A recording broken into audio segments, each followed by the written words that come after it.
الرحيم أما بعد فأعوذ بالله من الشيطان الرجيم بسم الله الرحمن الرحيم قال الله تعالى في شأن حبيبه مخبرا وآمرا يا أيها الذين آمنوا استعينوا بالصبر والصلاة إن الله مع الصابرين وقال الله تعالى في شأن حبيبه مخبرا وآمرا إن الله وملائكته يصلون على النبي يا أيها الذين آمنوا صلوا عليه وسلموا تسليما بلند آواز میں ذرا مل کر پڑھیے الصلاة والسلام عليك يا سيدي يا رسول الله الصلاة والسلام عليك يا سيدي يا حبيب الله الصلاة والسلام عليك يا سيدي يا نبي الله وعلى آلك وصحابك يا نور الله اللہ تعالی کی حمد و ثنا کے بعد درود و سلام اور سید الانبیاء محبوب کبریا محمد مصطفیٰ احمد مصطفیٰ صلی اللہ تعالی علیہ وسلم کی بارگاہ میں ہدیۃً تحفۃً عقیدۃً نذرانۃً پیش کرنے کے بعد سامعین کرام السلام علیکم ورحمۃ اللہ وبرکاتہ۔ قرآن پاک کی مشہور معروف آیت مبارکہ پڑھی اللہ تبارک و تعالی نے قرآن پاک میں فرمایا یا ایھا الذین آمنوا استعینوا بالصبر والصلاۃ۔ اللہ تبارک و تعالی نے فرمایا اے ایمان والو مدد حاصل کرو صبر سے اور نماز سے۔ ان اللہ مع الصابرین فرمایا کہ بے شک اللہ تعالی صبر کرنے والوں کے ساتھ ہیں۔ یعنی اس آیت میں اللہ تبارک و تعالی نے فرمایا کہ صبر سے اور نماز سے مدد حاصل کرو۔ جو صبر کرتا ہے اللہ تبارک و تعالی نے فرمایا ان اللہ مع الصابرین فرمایا بے شک اللہ تعالی اس کے ساتھ ہے۔ آج کا موضوع ہمارا نماز کے متعلق ہے۔ بزرگان دین نے اس آیت مبارکہ پر کس طرح عمل کیا اور خود بھی عمل کیا بلکہ دوسروں سے بھی کروایا۔ آج جتنے بھی دنیا میں اولیاء کرام کی مزارات موجود ہیں ہر مزار پر چلے جائیں وہاں دو باتیں ضرور سیکھنے کو ملتی ہیں۔ ایک یہ کہ ان لوگوں نے نماز پڑھی قرآن پڑھا اور خود صرف نہیں پڑھا بلکہ دوسروں کو بھی نماز پڑھی اور قرآن پڑھا۔ انہوں نے نماز پڑھی قرآن پڑھا قرآن پر عمل کیا چلے گئے، لیکن آج بھی ان کی مزارات ڈھونڈی جا رہی ہیں اور وہاں تلاوت قرآن پاک جاری ہے۔ جس مزار پر بھی جائیں پاکستان کے پورے ٹریول میں نے دیکھ لیا کہ جس مزار پر جائیں ادھر ہر مزار پر اس مزار کے ساتھ ایک مسجد ضرور ہے اور وہی مسجد بتا رہی ہے کہ یہ نماز پڑھنا، خود بھی پڑھتا تھا دوسروں کو بھی پڑھاتا تھا۔ تو ہمارے بزرگان دین نے نماز اور قرآن سے بہت محبت کی، یہی وجہ ہے کہ آج ان کی قبریں چنی جا رہی ہیں۔ انہوں نے اپنی اصلاح کی دوسروں کی بھی اصلاح کی۔ جو آج ان کے مرید ہیں مریدوں کے مرید ہیں وہی بھی وہ کام کر رہے ہیں۔ اولیاء کرام جتنے بھی ہیں انہوں نے قرآن پر عمل کیا اور نماز پڑھی۔ آپ کے بابا فرید الدین گنج شکر رحمۃ اللہ تعالی علیہ فرماتے ہیں کہ جس نے ولایت تک پہنچنا ہونا دن کو روزہ رکھے اور رات کو اللہ کی بارگاہ میں اپنے آپ کو جھکائے رکھے، اللہ کی بارگاہ میں رات کو سجدے کرے رکوع کرے قیام کرے، وہ ولایت کی منزل تک پہنچ جائے گا۔ جبکہ اللہ کی ذات پر یقین اور خشوع و خضوع کے ساتھ پڑھے۔ بابا فرید الدین فرماتے ہیں کہ آدھی منزل روزے رکھنے سے طے ہوتی ہے اور آدھی منزل رات کو قیام کرنے سے اللہ کی بارگاہ میں عبادت کرنے سے فرماتے ہیں کہ ولایت کی منزل تک کوئی پہنچ پاتا ہے۔ آئیں بزرگان دین نے خود بھی عمل کیا اور دوسروں سے بھی کرایا، اور جو ان کی مزار پر جاتا ہے وہ کبھی ان کو خالی ہاتھ نہیں لوٹاتے۔ حضرت سیدتنا رابعہ بصریہ رضی اللہ تعالی عنہا رات کے وقت نماز پڑھ رہی تھی، اچانک ان کے گھر میں ایک چور داخل ہو گیا۔ اب نماز پڑھ رہی تھی ادھر چور داخل ہو گیا، گھر کی ساری تلاشی کی کچھ چیز اس کو نہ ملی سوائے ایک لوٹے کی، ملی نہیں ہے، اس کو کوئی نظر نہیں آیا، کچھ بھی نہ ملا، صرف ایک لوٹا ملا۔ ادھر نماز پڑھ رہی تھی، اللہ نے فرمایا نماز سے مدد حاصل کرو۔ نماز پڑھ رہی تھی، ان کے گھر کی حفاظت ہو رہی ہے۔ جب چور آیا اس کو کوئی چیز دکھائی نہیں دی، کوئی چیز ملی ہی نہیں سوائے لوٹے کے۔ ادھر آپ نماز سے فارغ ہوئی وہ چور جانے لگا۔ چور جانے لگا تو حضرت سیدتنا رابعہ بصریہ رضی اللہ تعالیٰ عنہ کھڑی ہوئی اور کہنے لگی کہ اگر تو چور ہے تو اس گھر سے خالی نہیں جائے گا۔ کچھ لوگ کہتے ہیں ولیوں کی مزار پر کیوں جاتے ہو، شرک بدعت پھیلاتے ہو۔ آج ایک ولی چوروں کو بھی خالی نہیں دینے جا رہی، کہا کہ اس گھر میں آیا ہے اگر چور تو خالی نہیں جائے گا، چوروں کو خالی نہیں جانے دے رہے ولی۔ آج لوگ کہتے ہیں ان کے بعد جاتے ہو، بدعتیں پھیلاتے ہو، شرک کرتے ہو، ان کو پتہ ہی نہیں ہے کہ ولی کی شان کیا ہے، کیا دیتا ہے، اس کی شان کیا ہے۔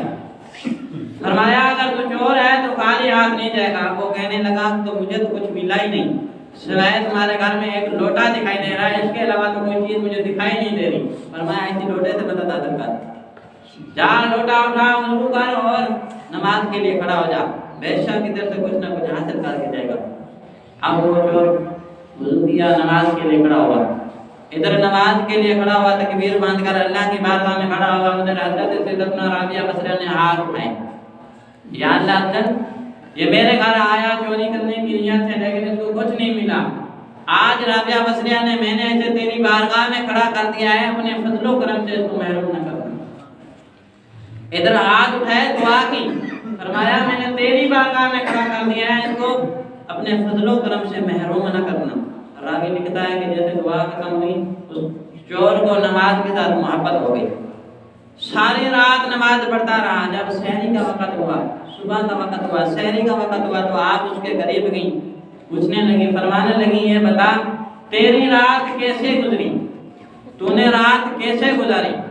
تو وہ کہنے لگا کہ میں اپنے رب کی بارگاہ میں عاجزی کے ساتھ کھڑا رہا یہاں تک کہ رب نے مجھے سیدھا راستہ دکھا دیا، میرا ٹیڑھا پن دور کر دیا، میری معذرت قبول کر دی، میرے گناہ بخش دیے، میری نماز کے ساتھ محبت قائم کر دی۔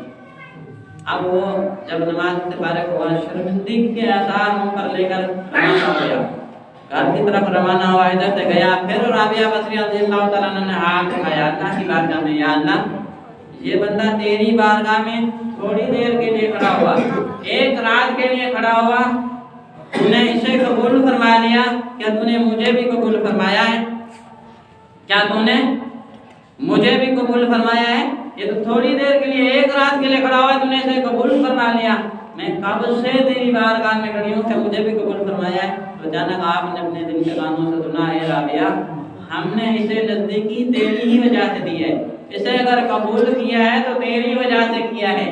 تو آپ حضرت رابعہ بصریہ رضی اللہ تعالیٰ عنہ وہ ہیں کہ ہر رات کو آخری رات سمجھ کر گزارتی، جب سونے لگتی تو خود کو کہتی اے رابعہ تو سو رہی ہے، کیا تجھے پتہ ہے اگلی رات تو دیکھ پائے گی، کھڑی ہو نماز پڑھ، رب کی بارگاہ میں ہو سکتا ہے یہ آخری نماز ہو تیری، ہو سکتا ہے یہی نماز تیرے لیے بخشش کا ذریعہ بن جائے۔ رات کو نہیں سوتی تھی، دن کو روزہ رکھتی تھی، جب سونے لگتی تو کہتی ہے رابعہ تجھے پتہ ہے کہ اگلی رات تو دیکھ پائے گی، ہو سکتا ہے یہ تیری رات آخری ہو، نماز آخری ہو، رب کی بارگاہ میں کھڑی جاؤ۔ ہمارے ولیوں نے نماز سے مدد حاصل کی، نماز سے مدد حاصل کی، ولایت تک پہنچ گئی، انہوں نے دین کا درس دیا، قرآن کا درس دیا، نماز کا درس دیا۔ ہمارے ولی کسی کو خالی ہاتھ نہیں جانے دیتے، غوث اعظم پیرانے دی، حضرت سیدنا عبد القادر شیخ جیلانی غوث اعظم رضی اللہ تعالیٰ عنہ رات کے وقت نماز پڑھ رہے تھے عشاء کے بعد، اب چور داخل ہوا ان کے گھر میں بھی، ادھر بھی داخل ہوا تھا، ادھر بھی آیا۔ ولیوں کی شان یہ ہے کہ چوروں کو نہیں جانے دے رہے خالی۔ اب چور آیا، اس کی نیت یہ تھی کہ بابا آج نماز پڑھ کے سوئے گا، جو اس نے آج پگڑی باندھی ہوئی ہے، امامہ باندھا ہوا ہے، دستار باندھی ہوئی ہے، یہ لے جاؤں گا۔ اور وہ کوئی دستار کوئی عام دستار نہیں تھی، آپ کو مریدوں نے دی تھی، بہت بڑی مہنگی تھی۔ اب چور کی نیت تھی بابا نماز سے فارغ ہو سوئے، یہ دستار اٹھا کے میں لے جاؤں گا۔ اور بابا کہاں سونے والا ہے، اس کے تو بچپن سجدوں میں گزرا ہے، عبادتوں میں، قیام میں گزرا ہے۔ غوث اعظم رضی اللہ تعالیٰ عنہ نے 40 سال کرک کے جنگلات میں عشاء کے وضو سے فجر کی نماز ادا کی ہے۔ جو عشاء کی نماز کے لیے وضو فرماتے ہیں وہی فجر کی نماز کے ساتھ اسی کے ساتھ فجر کی نماز پڑھتے ہیں۔ 40 سال پورے عشاء کے وضو سے فجر کی نماز ادا کی۔ وہ بابا کہاں سونے والا ہے، چور کو کیا پتا تھا کدھر آ گیا ہوں۔ اب بیٹھا رہا تھک گیا، جب سحری کا وقت قریب آنے لگا تو چور جانے لگا، تھک گیا، کہنے لگا آج بابا سونے والا نہیں ہے، آج بابا سونے والا نہیں ہے، کوئی اور راہ دیکھتا ہوں۔ جب گیٹ پر پہنچا، راوی لکھتا ہے ایک دروازے کے باہر قدم رکھا، ایک اندر ہے، قدم باہر رکھا، آنکھوں سے بینائی چلی گئی، آگے سامنے کچھ نظر ہی نہیں آنے لگا، گویا اندھا ہو گیا۔ اب دوبارہ قدم اٹھایا، اندر حجرے میں گئے، دوبارہ آنکھیں سلامت، سارا کچھ نظر آ رہے ہیں۔ باہر جاتا ہے کچھ دیکھ نہیں پاتا، اندر آتا ہے تو آنکھیں سلامت۔ اب اور پریشانی، یہ کیا ہو گیا؟ نہ جانے کے قابل نہ ٹھہرنے کے قابل، کہیں بابے نے دیکھ لیا تو خیر نہیں، باہر جاتا ہوں تو دیکھ نہیں پاتا، کیا کروں؟ اب تھکا ہار کر اندر بیٹھ گیا۔ تھوڑی دیر بعد ادھر سے دروازہ کھٹکھٹایا کسی نے، باہر سے دروازہ کھٹکھٹایا تو یہ چور جو تھا بھاگ گیا۔ حضور غوث اعظم رضی اللہ تعالیٰ عنہ کی جو چار بھائی پڑی تھی اس کے نیچے چھپ گیا کہ باہر سے آنے والا مجھے دیکھ نہ لے، اس نے دروازہ کھٹکھٹایا، بابے نے دروازہ کھولنا ہے، مجھے دیکھ لیا تو میری خیر نہیں، بھاگ گیا، چار بھائی کے نیچے چھپ گیا۔ حضرت حضور غوث اعظم رضی اللہ تعالیٰ عنہ نے فرمایا کون؟ من کون؟ تو باہر سے آواز آئی، تو جو باہر تھا، جو کھٹکانے والا، دروازہ کھٹکانے والا تھا، تو اس نے کہا انا خضر ہوں، میں خضر علیہ السلام ہوں۔ فرمایا کدھر آیا ہے؟ کہا کہ ایک بستی میں، ایک شہر میں کتب بہت ہو گیا ہے، کتب لینے آیا ہوں، کتب لینے آیا ہوں، کیونکہ حضور غوث اعظم کی ڈیوٹی تھی کتب دینا، کتب لینے آیا ہوں، کتب دیجیے۔ یہ کتب ایک ولیوں کی صفت ہے، کتب ابدال ولی، یہ ایک ان کی صفت ہے۔ کہا کہ کتب دے دیجیے۔ علماء کرام لکھتے ہیں کہ شہر کا نظام کتب چلاتے ہیں، اگر کتب نہ ہو تو شہر دھرم بھرم ہو جائے۔ تو حضرت خضر علیہ السلام نے کہا کہ مجھے کتب دیجیے۔ تو حضور غوث اعظم رضی اللہ تعالیٰ عنہ نے فرمایا کہ جا ابھی چلے جا، فجر کے بعد آنا لے جانا۔ تو حضرت خضر علیہ السلام نے عرض کی کہ اگر فجر کے وقت تک یہ شہر تباہ ہو گیا، اس کی ذمہ داری لیتے ہیں؟ کیا اس کی آپ ذمہ داری لیتے ہیں اگر صبح تک شہر تباہ ہو گیا تو؟ آپ نے فرمایا نہیں میں ذمہ داری نہیں لیتا۔ تو حضرت خضر علیہ السلام نے فرمایا کتب دیجیے نا، مجھے کتب دیجیے۔ حضور غوث اعظم رضی اللہ تعالیٰ عنہ اٹھ کر کھڑے ہو گئے، فرمایا مجھے کتب چاہیے نا؟ حضرت خضر علیہ السلام نے کہا ہاں کتب ہی لینے ہیں۔ فرمایا جا میرے چار بھائی کے نیچے پڑھائے لے جا۔ فرمایا جا وہ چار بھائی کے نیچے پڑھائے لے جا۔ حضرت خضر علیہ السلام نے اس کا بازو پکڑا، فرمایا باہر آ جا۔ اب وہ ڈر رہا تھا، کانپ رہا تھا۔ حضرت خضر علیہ السلام نے کہا چل کتب آگے چل۔ وہ کہنے لگا میں کتب کہاں، میں تو چور ہوں، ان پڑھ جائز آدمی چور ہوں، میں کتب کہاں ہو گیا؟ حضرت خضر علیہ السلام نے فرمایا خاموش ہو جا، دروازے گھوس کے کھڑا ہے، دروازے پہ گھوس کے کھڑا ہے اور کہتا ہے میں کتب نہیں ہوں۔ تو حضور غوث اعظم رضی اللہ تعالیٰ نے فرمایا کہ اے نوجوان ادھر آ، ادھر آ۔ جب آیا تو حضور غوث اعظم نے سینے سے لگایا، ساری ولایات کی منزلیں پار کرا دی، ولی بنا دیا صرف سینے سے لگا کر۔ فرمایا اے خضر جا لے جا، اس شہر کا یہ کتب ہے۔ آیا چور تھا، جو جاہل تھا، پڑھا لکھا نہیں تھا، چور بن کر آیا تھا، ولی نے سینے سے لگا کر ولی کتب بنا دیا، ایک شہر کا کتب بنا دیا۔ ثابت ہو گیا کہ ولی خالی نہیں جانے دیتے کسی کو، شوروں تک کو نہیں جانے دیتے۔ جو خاص مرید ہوگا اس کو کہاں خالی جانے دیں گے، جو عقیدت مند ہوگا اسے کہاں خالی ہاتھ جانے دیں گے۔ جب وہ باہر جا رہا تھا، حضرت خضر علیہ السلام ان کو لے کر جا رہے تھے تو وہ شور کر رہا تھا، محلے والوں میری بات غور سے سنو، اس بابے کے دروازے سے کبھی نہیں چھوڑنا، اس بابے کا دروازہ کبھی نہیں چھوڑنا۔ یہ چور کو کتب بنا دیتا ہے، جو خالص اس کا مرید جو خالص ہوگا اس کے ساتھ کیا نام ہوگا اس کا، اس بابے کو کبھی نہیں چھوڑنا، یہ سچا ہے جو کہے اس کی بات مانتی ہے۔ اب علماء کرام لکھتے ہیں جو ولایت حاصل کی ہے نا حضور غوث اعظم نے، اس کے ماں باپ کی شان بھی اعلیٰ ہے، لیکن آپ نے نمازیں جو پڑھی ہیں نا، نمازوں سے حاصل کی، قرآن پاک سے حاصل کی۔ آپ کے بیان میں اتنا دبدبا تھا، ہزاروں پر مجمع ہوتا تھا، جنازے اٹھتے تھے، لوگ دھاڑے مار کر روتے تھے، آپ کی تاثیر اتنی تھی، لوگ مر جاتے تھے، فوت ہو جاتے تھے، دل پھٹ جاتے تھے ان کا بیان سن کر، کئی جنازے نکلتے تھے ان کے بیان میں سے۔ وہ مرتبہ، وہ علم، وہ کمال، وہ شان اللہ نے حضور غوث اعظم رضی اللہ تعالیٰ عنہ کو عطا کی نماز کے ذریعے سے۔ اللہ تبارک تعالیٰ نے حضور کی امت کے لیے جو شان کی ہے نا، حضور کی امت کو جو شان دی ہے وہ کسی اور امت کو نہیں ملی۔ جب حضرت سیدنا جبرائیل علیہ السلام کو اللہ تبارک تعالیٰ نے بنایا، جب جبرائیل علیہ السلام بن گئے تو اپنے آپ کو دیکھنے لگے۔ حضرت جبرائیل علیہ السلام کے اللہ تبارک تعالیٰ نے حضرت جبرائیل علیہ السلام کے جسم میں 600 پر بنائے ہیں۔ اب حضرت جبرائیل علیہ السلام نے پر دیکھا اور ان کی پروں کی اتنی طاقت ہے کہ آنکھ جھپکنے سے پہلے سدرۃ المنتہا سے لے کر زمین کی تخت و سرا تک جبرائیل علیہ السلام فرماتے ہیں میں 70 چکر لگا لیتا ہوں۔ ان پروں میں رب نے اتنی طاقت دی ہے، دیکھا کہ ایک پر پھیلایا کہ پوری زمین اس میں سمٹ گئی، پوری زمین نیچے آ گئی۔ علماء کرام فرماتے ہیں اس طرح کے پر اس کے جسم میں 70 ہیں۔ تو جب حضرت سیدنا جبرائیل علیہ السلام نے اپنی شان دیکھی کہ رب نے مجھے اتنا باکمال بنایا ہے،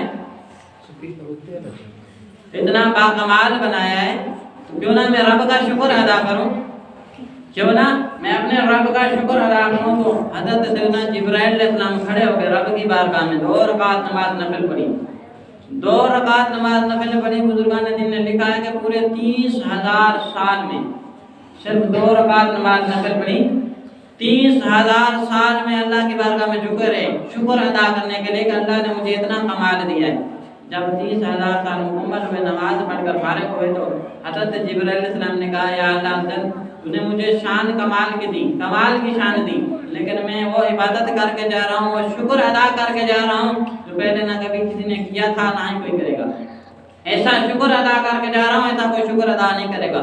اللہ تبارک تعالیٰ نے فرمایا جبرائیل ٹھہر جا، یہ تو میرے نبی کی جو آخری امت آئے گی نا، اس کا امتی صرف 2 رکعت نماز پڑھے گا، اس کا ثواب تیری 30,000 رکعت 30,000 سال کی عبادت سے زیادہ ہوگا۔ اب حضرت جبرائیل علیہ السلام حیران ہو گئے، 30,000 سال میں نے لگائے 2 رکعت نماز نفل پڑھی، اتنی خشوع و خضوع سے، اور حضور کا امتی 5 منٹ میں صرف 2 رکعت پڑھے گا 2 منٹ میں، تو اس کو ثواب فضیلت زیادہ ہو کیسے؟ عرض کی اللہ کیا ان کا خشوع و خضوع میری نماز سے زیادہ ہوگا؟ جس طرح میں نے خشوع و خضوع سے نماز پڑھی ہے، کیا ان کا خشوع و خضوع میری نماز سے زیادہ ہوگا؟ اللہ نے فرمایا نہیں، وہ تو آئیں گے ان کا وضو بھی پورا نہیں ہوگا، وہ آئیں گے ایک پل میں فوراً نماز پڑھ کر چلے جائیں گے، زیادہ دیر بیٹھیں گے ہی نہیں، لیکن محبت ہوگی مجھ سے اور میرے نبی سے۔ تو آگے حضرت سیدنا جبرائیل علیہ السلام نے عرض کی اللہ کیا ان کی قرات بہتر ہوگی مجھ سے؟ جس طرح میں نے پڑھا کیا ان کی بھی اس طرح ہوگی؟ فرمایا ان کو صحیح طریقے مخارج نہیں آتے ہوں گے، وہ آئیں گے پھر 2 منٹ لگائیں گے چلے جائیں گے، لیکن ان کی جو وہ فضیلت ہوگی نا تجھ سے زیادہ ہوگی۔ عرض کرتے ہیں یا اللہ اس میں کیا وجہ ہے، ایسی کیا شان ہے ان میں کہ صرف 2 منٹ لگائیں گے میرے 30,000 سال کی عبادت سے ان کو زیادہ ثواب ملے گا۔ اللہ نے فرمایا ہے جبرائیل بتا تو کچھ کھاتا ہے؟ کہا نہیں۔ کیا تیرے بیٹے ہیں؟ کہا نہیں۔ کیا بیوی، ماں باپ، فیملی، خاندان؟ فرمایا کچھ نہیں، کچھ نہیں۔ عرض کی اللہ کچھ نہیں ہے۔ تو ادھر اللہ تبارک تعالیٰ نے فرمایا ہے جبرائیل سن، جب میرے حضور کا امتی، میرے حضور کا غلام جب نماز پڑھنے کے لیے آئے گا نا، تجھے تو شیطان بھی نہیں روکتا، ان کو شیطان روکے گا پہلے، ان کو شیطان روکے گا، شیطان کو ہرا کر آئیں گے، وہ اپنے بیوی بچوں کو چھوڑ کر آئیں گے، بیوی کو گھر چھوڑیں گے، بچوں کو گھر چھوڑ آئیں گے، کاروبار کو چھوڑ کر آئیں گے، سارا کچھ چھوڑ کر ادھر آئیں گے نماز پڑھنے۔ جبرائیل یہ بتا کہ تیرے 30 سال کی عبادت کو دیکھوں یا میں اپنے حضور کے امتی کی اتنی قربانیاں دیکھوں؟ قربانیاں دے کر آئے گا، اس لیے اس کی نماز تیری نماز سے افضل ہوگی۔ اللہ تبارک تعالیٰ نے حضور کی امت کو اتنی شان دی ہے، لیکن آج کا امتی غفلت میں جا رہے ہیں، بہت بڑی غفلت میں جا رہے ہیں، اسلام کی طرف آتا ہی نہیں ہے، شریعت ہم نے پڑھنا چھوڑ دی ہے، قرآن پڑھنا چھوڑ دیا ہے۔ واقعی آج تک کسی کو غسل کے مثال سے طریقے نہیں آتے، ڈگریاں بڑی حاصل کی ہوئی ہیں۔ یہ میں نہیں کہتا کہ سارے جاہل ہیں ڈگری والے، نہیں، اکثر ایسے ملے ہوں گے M A F A B A کیے ہوئے ہیں، لیکن ان کو نماز اور غسل کے فرائض کا پتہ ہی نہیں ہے، وضو اور غسل کے فرائض کیا ہے وہ پتہ ہی نہیں ہے۔ کیوں؟ توجہ ہی نہیں ہے شریعت کی طرف۔ یہ ان کا قصور نہیں ہے، ان کے ماں باپ کا قصور ہے، توجہ ہی نہیں دلائی۔ آج ہم اپنے بچوں کو، اپنے اولاد کو جو کلچر دکھائیں گے نا، وہی ہمارے لیے، وہی اس کا نتیجہ نکلے گا کہ وبال ہیں یا ہمارے لیے احسان ہے، ہمارے لیے فائدہ ہے یا وبال بنیں گے۔ اس لیے اپنی اولاد کو جو کلچر صحیح دیں، اسلام کا کلچر دیں، ماڈرن کلچر نہ دیں۔ کل وہ آپ لوگوں کے لیے وہ باعث رحمت بنے، آپ کے لیے دعا کرنے والے بنے، وہ ان کو کلچر دیں، یعنی نیکی کی طرف لائیں، ان کو قرآن سکھائیں۔ اللہ تبارک تعالیٰ نے فرمایا وَمَا خَلَقْتُ الْجِنَّ وَالْإِنسَ إِلَّا لِيَعْبُدُونِ، ہم نے انسانوں اور جنوں کو پیدا اس لیے کیا کہ وہ میری عبادت کریں۔ آج لوگ عبادت کی طرف نہیں، پیسوں کی طرف جا رہے ہیں، پیسہ پیسہ پیسہ، چھوٹے سے لے کر بڑے تک ہر ایک ڈگری حاصل کرتا ہے پیسے کے لیے، پیسہ پیسہ۔ اور جبکہ اللہ تبارک تعالیٰ نے فرمایا واللہ خیر الرازقین، اللہ بہتر رزق دینے والا ہے، جس کو پیدا کیا ہے اس کا رزق پہلے لکھ دیا ہے، اللہ نے پہلے لکھ دیا ہے کہ یہ کتنا کھائے گا، کتنا کمائے گا، کہاں مرے گا، کہاں جیے گا، سارا لکھ دیا ہے۔ اور جس کے مقدر میں جتنا ہے اس کو اتنا ہی ملنا ہے، چاہے سویا رہے چاہے ڈیوٹی میں آوارہ ٹائم لگائے، جس کے مقدر میں رب نے لکھ دیا ہے اس کو اتنا ہی ملے گا۔ بلکہ ایک میں کلپ دیکھ رہا تھا، حیران ہو گیا، ایک آدمی، ایک استاد تھا، کلاس میں آیا، پوچھا کہ بیٹا یہ بتاؤ نماز کون لوگ نہیں پڑھتے؟ کہا کہ یہ بتاؤ نماز کون لوگ نہیں پڑھتے؟ ایک بچہ کھڑا ہو گیا، کہنے لگا جن کو آتی نہیں ہے وہ نہیں پڑھتے۔ استاد محترم جن کو نماز پڑھنا نہیں آتی وہ نہیں پڑھتے. آپ نے دوسرا بچہ کھڑا ہو گیا کہنے لگا کہ جو مر گئے ہیں وہ نہیں پڑھتے, جو فوت ہو گئے ہیں وہ نہیں پڑھتے. اب تیسرا بچہ کھڑا ہو گیا کہنے لگا استاد محترم جو کافر ہیں نا وہ نہیں پڑھتے, جو غیر مسلم ہیں وہ نماز نہیں پڑھتے. اب استاد کہتا ہے بچوں نے تو جواب دے دیا. اب میں سوچنے پر حیران ہو گیا کیونکہ وہ نمازی نہیں تھا نا خود. سوچنے پر حیران ہو گیا کہ میں مر چکا ہوں, کیا میں کافر ہوں یا مجھے نماز ہی نہیں آتی, کیونکہ وہ بھی نماز نہیں پڑھتا تھا نا. سوچنے لگا کہ بچوں کے سوالوں نے جوابوں نے مجھے حیران کر دیا. کیا میں مر چکا ہوں, کیا میں کافر ہوں یا مجھے نماز نہیں آتی. دنیا کا مشکل کام انسان کر لیتا ہے. کمپیوٹر کو دیکھ کر آدمی ایک جو پڑھا لکھا نہیں ہوتا نا دیکھ کر حیران ہو جاتا ہے, کمال کی چیز ہے. چلانے والے پہ حیران ہوتا ہے کہ تو چلا لیتا ہے, لیکن اس کو پتا ہے کہ بنایا اس کو انسان نے. کمپیوٹر کو انسان نے بنایا ہے, کمپیوٹر نے انسان کو نہیں بنایا. دنیا کے مشکل ترین ڈگری کام انسان سیکھ لیتا ہے, نہیں سیکھتا شریعت نہیں سیکھتا, نہیں سیکھتا نماز نہیں سیکھتا. ہم اگر ہمارا جو بڑے ہیں وہ اپنی اولاد کو کلچر یہ دیں گے تو سیکھیں گے. ہمارا مقصد ہے ماڈرن بنانا, تو اس لیے وہ بچے پہلے ہیں اسلام جانتے نہیں ہیں, اسلام کی ہسٹری نہیں آتی کسی کو, تاریخ پڑھی نہیں ہے زیادہ. انگلش ہم نے اتنی سیکھ لی کہ گلی میں کھڑے ہو کر لیکچر دے دیتے ہیں, لیکن قرآن دیکھ کر پڑھنا نہیں آتا. اتنی اسلام سے ضروری ہے. اللہ تعالیٰ کی بارگاہ میں دعا ہے کہ جو کچھ پڑھا ہو سنا پر عمل کرنے کی توفیق عطا فرمائے. ہمیں 5 وقت کا سچا پکا نمازی بنائے. ہمیں احکام شریعت سیکھنے, خود بھی سیکھیں, اس کو دوسروں کو بھی سکھانے, اس پر عمل کرنے کی توفیق عطا فرمائے. وما علینا